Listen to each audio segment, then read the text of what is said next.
Mass shooting overnight, where a barrage of bullets flew in Northwest D.C. and the type of car that police are looking for right now. Mess on the Beltway. An overturned big rig turned I-495 into a massive cleanup scene. Traffic delayed for hours. We've got a closer look. And it might be chilly now, but a slight warm-up is on the way. We'll talk about how warm it could possibly get by Monday. That's all coming up. Also talking about holiday headaches, scores of delays at local airports. We're live with families trying to get home after the most wonderful time of the year. And gift return fees. How to save and avoid shelling out even more cash after getting through the sticker shock of the busy gifting season. We're stretching your dollar. You're watching the station covering all of the DMV. This is DC News Now. Good Saturday evening, everyone. Thank you for joining us for DC News Now at 6 o'clock. I'm Ben Dennis. Hopefully you had a fantastic Christmas holiday. New tonight, a U.S. Park police officer was hospitalized after being hit by a driver on the BW Parkway overnight. That officer was reportedly outside of their cruiser investigating a disabled vehicle near Route 410. That officer, along with their cruiser, were hit. Thankfully, the officer is expected to be okay. And the driver who allegedly hit them was put into custody, and the driver of the disabled vehicle was also put into custody, both arrested for allegedly driving while impaired. Top story, a mass shooting broke out overnight in Northwest D.C. This sent 5 men to the hospital. Police say shots rang out at 5th and N Street near the Washington Convention Center around 9:20 Friday night. They say they found 3 men on scene with gunshot wounds. MPD added that 2 more men took themselves to the hospital. Everyone is expected to recover. Officers say the shooting appears to have been a targeted attack, and they're asking anyone who may have seen a black Honda Accord with DC tags nearby to reach out.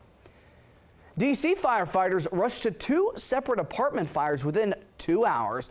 One of them sent a man to the hospital with life-threatening injuries.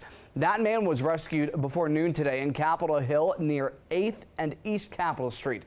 No word on how the fire broke out inside of the first-floor apartment. Meantime, nobody was hurt in this intense apartment fire east of the Anacostia River in southeast this morning. That's where teams battled those flames shooting out from lower-level windows. Officials say this happened in the Woodland neighborhood on Hartford Street near Suitland Parkway. No word what caused this to start.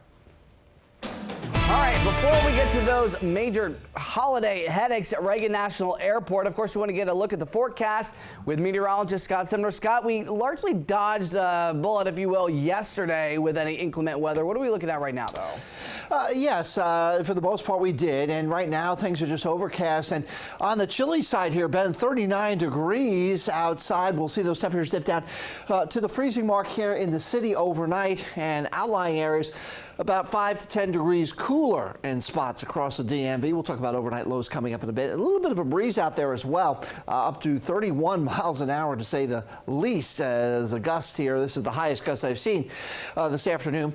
As far as other areas, well, you can see that's kind of an outlier. 15 in Annapolis, 13 at Frederick and Hagerstown coming in at 11 miles an hour. We have high pressure off to the north, giving us that dry and mostly cloudy afternoon and into the evening hours, although we'll start to break up some of those clouds as we get into the overnight, and that's what's going to help us drop us down into that freezing mark. So a dry and chilly night across the area for us here tonight. Some spot showers on Sunday, a mild rain on Monday, and then cold wind arrives here on Tuesday. Boy, we have everything, a potpourri, as I like to say, of weather coming up over the next 7 days. Ben? All right, we will digest all of this in a bit. Scott, thanks. Winter storms across the United States are causing headaches for many people, especially who are traveling by air, headed home from the holidays. Those storms reportedly canceled or delayed at least 1,500 flights around the United States since Friday night, including here in the DMV. Our Dave Laval joins us live from Reagan National Airport. Dave, how are families bearing the brunt of this right now? Well, right now, what we can tell you is a majority of the arrivals and departures for tonight are delayed. So far, we've only seen 1 cancellation. FlightAware.com tracked 185 delays at Reagan National to go along with 10 cancellations. Dulles International Airport has seen 24 cancellations with 174 delays. Baltimore Washington International has been the most impacted by the disruptions, as FlightAware reports more than 200 delays and 22 cancellations. It took some passengers a little longer to get back to the DMV, but they took the delays in stride. My first flight delayed. I came from Puerto Rico to Charlotte. It was delayed by 1 hour, and then another hour and a half from Charlotte to DC. FlightAware reported 1,800 cancellations or delays by Friday afternoon due to the storms. Good news, conditions are improving. However, you should still check in with your airline before you head to the airport. We're live at Reagan National. Dave Laval, DC News Now. Good luck to everybody out there. Dave, thank you. Traffic here in the DMV was reportedly backed up for quite a distance on the inner loop of the Beltway in Montgomery County this morning. That's because of the obvious on your screen. A big rig overturned. It spilled possibly scrap onto 495 near Georgia Avenue in Forest Glen. Fire crews were on scene in Forest Glen around 9:20 this morning, and as of 2 this afternoon, several lanes were still blocked. Cleanup was underway. Still no word what led up to this crash and if anybody was hurt. A search for a missing teenage girl from Kentucky who vanished more than 2 months ago ended last night in Montgomery County. Good news, she's safe. We've learned a 37-year-old man named Christian Alexander Delgado was arrested without any issues in Silver Spring after they discovered he was with the girl inside a home on Dalewood Drive. Officers say they responded to the home just before 6 p.m. Friday after getting a tip that the girl might be in Montgomery County. Delgado is reportedly going to be extradited back to Kentucky to face charges. The girl, who we are choosing not to name, was last seen on October the 14th. In Montgomery County, the so-called HERO Act will soon allow family members of firefighters who died in the line of duty to receive benefits faster than ever before. Our Kevon Dupree spoke to one family that made this law a priority for the community. In this season of giving, there is no better gift to the first responders of Montgomery County than the peace of mind knowing that legislation is passed to ensure the security of their spouse and children should they perish in the line of duty. Lisa Higgins, honoring her late husband Christopher, nearly a year after he died battling a house fire in Laurel. As we approach the 1-year anniversary of the loss of my husband, Lieutenant Christopher Higgins, I'm glad that the HERO Act will be in place to prevent the secondary losses and hardship that my children and I experienced earlier this year. She says survivor benefits were delayed for months following Christopher's death. Over the last year, Montgomery County did not do everything it should have to provide for Christopher Higgins' family. She was joined by county leaders to highlight the HERO Act. The legislation aims to expedite survivor benefits for families of fallen first responders. Montgomery County needs to make certain that our families are protected when a tragedy happens like this. The bill was signed into law Monday. When a firefighter is killed in the line of duty, their family's life changes. A spouse loses a partner, children lose a parent, and in that moment, they shouldn't have to worry about paperwork or their financial survival. That was our Kevon Dupree reporting. Christopher Higgins served with Montgomery County Fire and Rescue for 22 years. All right, switching gears. Yesterday was the official start of Kwanzaa. It's a 7-day cultural holiday honoring African-American heritage and unity. Today, a food drive was held in Ward 8 east of the Anacostia River in D.C. to celebrate. The food drive is rooted in the holiday's value of unity, collective work, and responsibility. Other celebrations include traditional music and dancing, but the most iconic part of Kwanzaa, the lighting of 7 candles, 1 black, 3 red, and 3 green. A new candle is lit each night representing cultural principles. Dozens of people in Northern Virginia spent their Christmas to bring joy to service members who can't be with their families.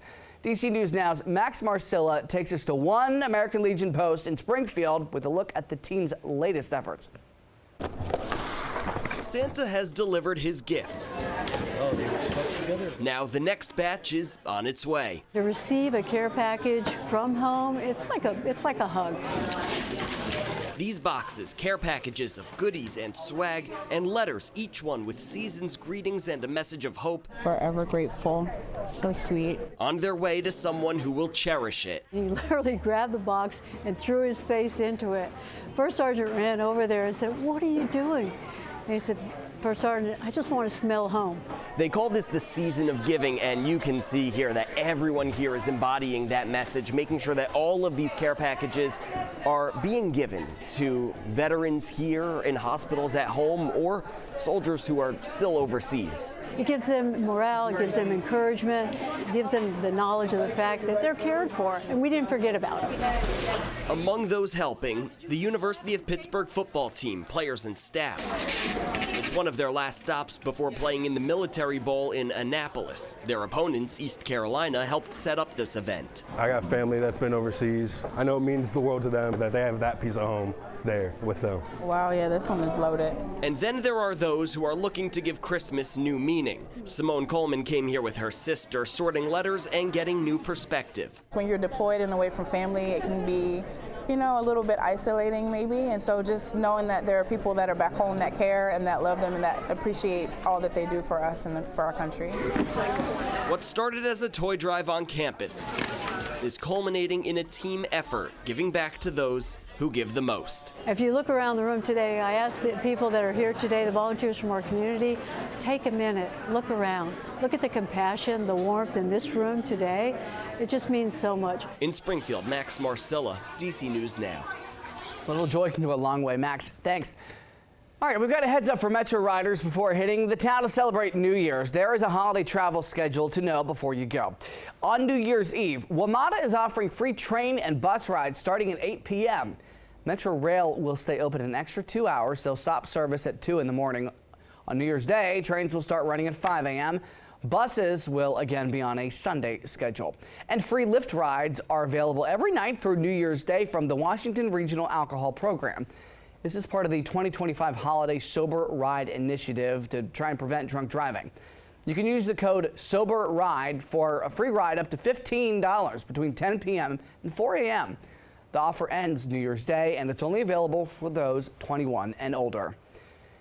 Coming up, stretching your dollar with ways to save on those seasonal heating costs. And yes, holiday returns. You don't want to miss that. Time now, 6:12. We take a live look at Reagan National Airport, where our Dave LaValle just reported scores of delays among our local airports. Scott Sumner has your full local forecast coming up.